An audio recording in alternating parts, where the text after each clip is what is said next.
게장 먹으러 왔습니다. TV 다 나왔다 야. 옛날에 맛집. 계란 후라이 셀프는 처음 봐요.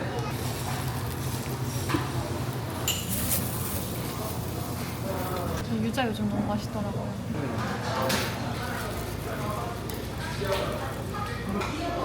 고생했습니다. 여기 식당 맞은편에 소노캄 거제가 있거든요.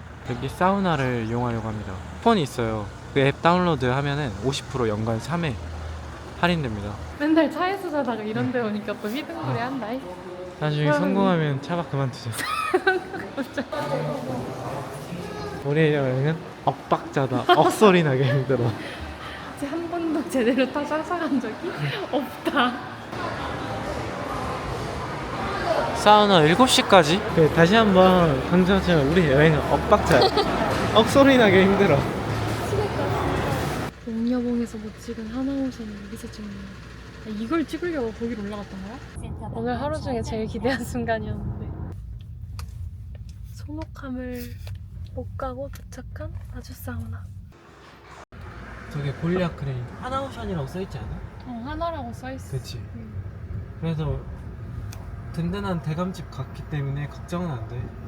나와의 인연은 여기까지였지만 멀리서 보고 육교 같은 건지 알았어. 밤에 봐서. 자기야, 우리 오늘의 차박지는 어디야? 여기는 지세포항 수면공원 주차장인데요. 그냥 약간 고민이 돼. 물론 돈이 없어서 굳이 안 해도 되는 고민인데 캠핑카를 사잖아. 허리를 펼 수 있어서 너무 좋거든? 근데 자율주행 기능이 없어. 근데 캠핑카는 운전을 많이 하잖아. 테슬라에서 캠핑카 하나 만들어줬으면 좋겠다. 근데 캠핑카 사는 순간 후회한다고. 후회하는 영상 이런 거 되게 많던데. 사고 후회하고 싶다. 너 그치? 자기야 여기에는 낚시하시는 분이 계실까? 여기에? 여기. 보이시는데? 몇 시까지 낚시하시는 거야? 잡힐 때까지. 안 잡히면 퇴근. 그럼 낮엔 얼마나 가는 거야 사람이? 태안 가서 해루질 해봤잖아. 근데 손맛이 진짜 짜릿하더라고. 그래? 토요일이 돼도 아침부터 일하러 가는 버스 차량이 되게 많고 길가를 따라서 이렇게 오토바이들이 줄지어서 이렇게 주차되어 있습니다. 조선 3사 중에 방산에 특화된 건 하나오션입니다. 유일하게 국내에서 잠수함 기술력을 가지고 있죠. 건조 중인 배가 도크에 띄어져 있습니다. 거의 아파트 한 채가 누워져 있다고 보면 되는데 얼떨결에 하나오션 출근길에 합류하게 되었습니다. 나이 드신 분들이 주로 많은 것 같고 대부분 남성 위주인 것 같아요. 그래도 배를 건조하는 작업이 고단한 일이다 보니까 제가 조선 3사 중에서도 하나오션에 투자했던 이유는 주인이 없었기 때문에 일단 주가 하락이 3사 중에 제일 커서 조선 포항이 다시 오면 상승폭이 가장 클 거라고 생각했어요. 진짜 어마어마하게 큽니다. 말도 안 되는 사이즈. 담장 너머로 배를 이렇게 건조 중인데요. 이게 LNG의 경우 저온과 높은 압력으로 액화시키기 때문에 운항 중에 충격을 받으면서 기화되어서 사라집니다. 그래서 최대한 재액화시켜가지고 가지고 가는 게 이제 기술력인데 일본의 경우 동그란 구형의 모스 방식을 사용을 했습니다. 안정성은 조금 더 높지만 구형이다 보니까 공간이 많은 LNG를 실기에는 한계가 있었고요. 더 많은 LNG를 실기 위해서 국내에서 멤브레인 방식을 사용합니다. 멤브레인 방식은 저기 보면 이렇게 사면체? 박스에 가까운 형태의 LNG를 싣는 건데 더 많은 LNG를 실을 수 있었습니다. LNG는 운송 비용이 비싸기 때문에 최대한 많은 걸 싣는 게 중요했고 결국에는 모스 방식에서 멤브레인 방식이 주가 됩니다. 길을 따라서 오면서 이렇게 건조되는 모습을 볼 수가 있고요. 주말인데도 정말 바쁘게 공사가 진행이 되는 걸로 봐서 정말 일이 많다는 걸 알 수가 있습니다. 수주 잔고가 거의 3년 넘게 쌓인 걸로 알고 있거든요. 아무튼 멤브레인 방식을 통해서 조선 3사는 LNG선으로 다시 한번 도약의 기회를 얻게 됩니다. 그 전에 위기가 있었는데 이제 벌크선, 탱크선 이런 것들에서 중국이 저가 건조로 실적을 쌓아 올리며 한국의 입지가 줄어들어요. 그 위기를 벗어나기 위해서 해양 플랜트에 집중을 하게 되는데 주가가 꺾이면서 선사들이 주문했었던 해양 플랜트 인도를 거부합니다. 드릴십 같은 거요. 그래가지고 그게 악성 재고로 아직까지 남아있거든요. 때문에 막 국제 소송도 가고 정말 오랫동안 힘든 시기를 보냅니다. 특히 드릴십 문제로 고생을 했던 게 이제 삼성중공업인데 지금 어떻게 보면은 세 번째 도약의 시기라고 볼 수 있어요. LNG선이 왜 다시 주목받기 시작했냐면 석탄, 석유에 기존에 에너지에서 신재생 에너지로 넘어가는 시기거든요. 지구온난화 이런 환경 문제가 심각하잖아요. LNG는 상대적으로 친환경 에너지입니다. 신재생 에너지는 가능성 때문에 에너지가 필요한 시점에 에너지를 공급받지 못하는 현상이 생기는데, 전기가 블랙아웃이 되면 아주 산업에서 큰일이 나기 때문에 반도체 같은 경우는 1초만 정전이 돼도 모든 웨이퍼를 다 버려야 된다고 하더라고요. 그래서 그 빈 공간을 메꿔줄 수 있는 LNG가 필요하게 되었고, 또한 미국이 셰일가스를 발견했는데 그 당시에는 단가가 안 나왔어요. 하지만 새로운 공법을 찾으면서 정말 저렴하게 LNG를 생산하고 에너지 수입국에서 에너지 수출국으로 미국이 바뀌게 되면서 더 많은 LNG선이 필요하게 됩니다. 그래서 LNG선을 여전히 많이 짓고 있고, 중국이 저가 공세로 LNG선을 따냄에도 불구하고 더 많은 LNG선이 필요하기 때문에 많은 LNG선을 건조 중입니다. 걱정이 되는 거는 이 LNG선 포항이 끝이 나면 한국에 설 자리가 있을까, 이런 염려가 되는데요. 다행히도 이 배 분야에서도 미국이 중국을 견제하기 시작하는 것 같아요. 중국의 선박 건조 능력은 압도적인데, 이게 군함에 적용이 되면 미국은 좋은 일자리가 많다 보니까 조선업에 종사하는 메리트가 많이 적습니다. 그래서 선박 건조 능력이 중국에 비해서 떨어져요. 같은 시간 동안 군함을 찍어내면 중국에게 밀리거든요. 그래서 한국의 도움을 받아서 부족한 건조 능력을 채우려고 하는 것 같습니다. 지금 1km 넘게 온 것 같은데 진짜 큽니다. 안에. 아무튼 산업은행은 다시 대우조선해양을 민간에 매각하려고 하는데요. 드립십 문제로 골치를 썩고 있던 삼성중공업은 여력이 없었고, 그룹사 차원에서도 반도체 더 중요한 것들이 있었기 때문에 이쪽에 힘을 실어주지 않아서 입찰을 하지 않았습니다. 남은 건 이제 현대중공업인데, 현대중공업은 KDDX 등 인력을 이제 빼가거나 뭐 기밀 유출 등의 문제가 있었어요. 그래서 그 당시에 대우조선해양에 투자하면서 대우조선해양을 현대중공업에 넘기는 건 도둑놈에게 뭔가 가는 것 같은 그런 기분이었어요. 그래서 저는 개인적으로 반대를 했지만, 그 당시 정부는 현대에 좀 우호적이었던 것 같고, 이동걸 산업은행장은 현대중공업에게 대우조선해양을 넘깁니다. 하지만 반독점 규제가 있었기 때문에 6개 국가의 승인을 받아야 되는데 EU에서 이를 거부해요. LNG 건조 능력이 건조가 70% 이상이기 때문에 사실 당연한 수순이었거든요. 대우조선해양을 현대중공업에 매각하면서 이걸 승인을 해줄까, 이런 의심이 많았고 그런 기사도 되게 많았습니다. 결국 EU가 이제 거부를 했고, 다시 재매각을 하는 과정에서 하나에게 기회가 다시 주어집니다. 사실 군유이기 이전에 하나는 대우조선해양을 살려고 했었거든요. 만약 그때 하나가 대우조선해양을 인수했다면 지금 방산에 하나가 있었을까요?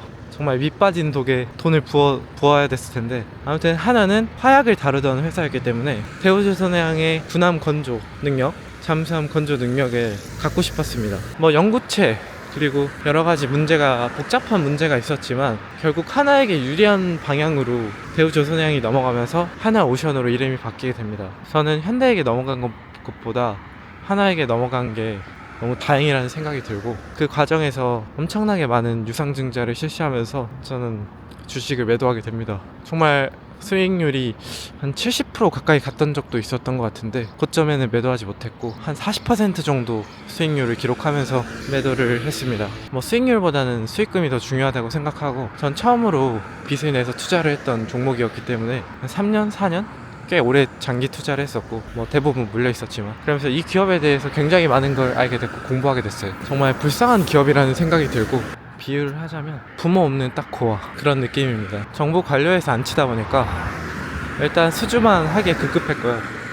그래서 분식회계 등의 사건도 있었고, 저가 수주로 한국 조선업 전체에 악영향을 끼쳤던 것도 사실입니다.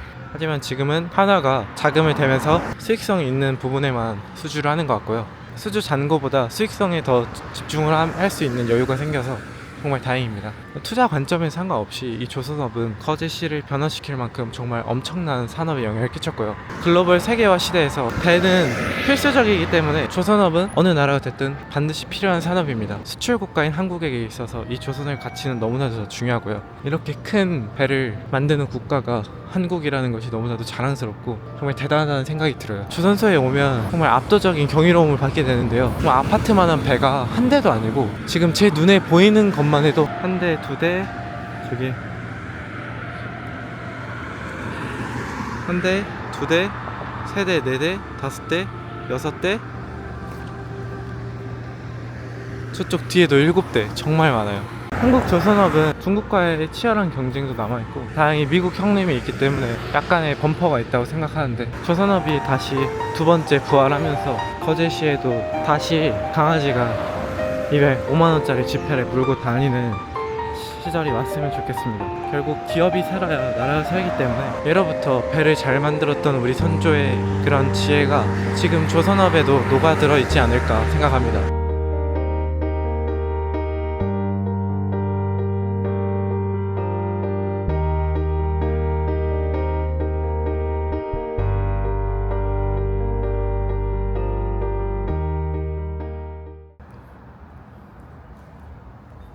아침은 맥모닝 아이스크림 라떼랑 콜라랑 치킨을 시킨 개념으로 랩 한번 해주세요. 랩. 그냥 이거 빠르게 말하면 돼. 빠르게 말하고 빠르게 말하고 다르게 말하면 돼. 이 조선업이 진짜 정말 필요하고 가까이서 보면 비극이고 왜 비극이야? 멀리서 보면 희극인 것 같아. 이 조선업이. 뭐가 비극이야? 멋있는데 멀리서 봐도. 저게 워낙 그 무겁다 보니까 정말 살짝만 스쳐도 사망이거든. 그 작업 중에 중대재해가 되게 많이 일어나고 진짜? 그 좁은 공간에 이렇게 몸을 비집고 들어가서 해야 되는 이런 일이 많기 때문에 내 자녀에게 추천은 못 하겠어, 솔직히. 여기서 일하시는 분들이 참 대단한 것 같아요. 외도랑 해금강 가는 유람선 타는 곳이 여러 군데 있거든요. 그 중에서 저희는 장승포 유람선으로 왔습니다. 지세포인데 장승포 갔다가 배 타는 곳이 여러 군데라서 잘 확인해야 돼요. 뭐 다들 잘 확인하시겠지만. 보존조끼가 보관되어 있습니다. 저희가 해양대는 오랜 시간 해보세요. 시계발보다는 이런 자체는 약간 오른쪽으로 보이는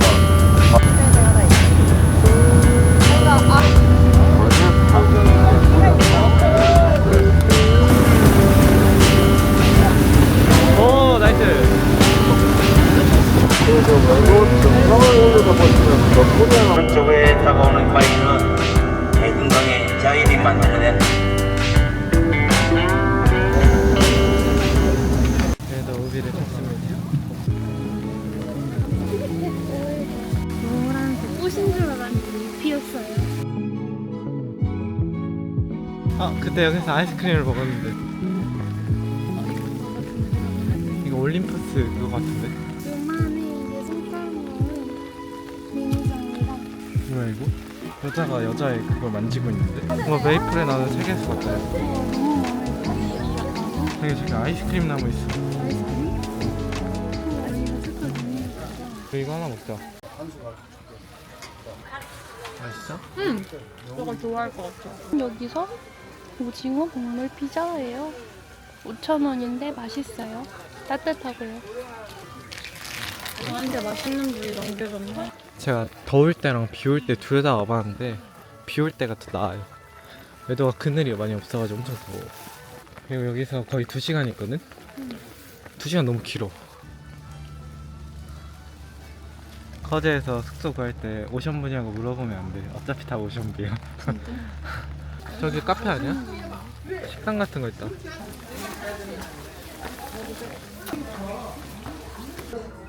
남편이 화장실 간 사이에 빠르게 먹어보도록 하겠습니다. 성함이 어떻게 되시죠? 이창훈 이창호. 물어보시는데? 설립자. 비가 억수로 쏟아집니다. 아, 차가워. 였니? 소홍잎?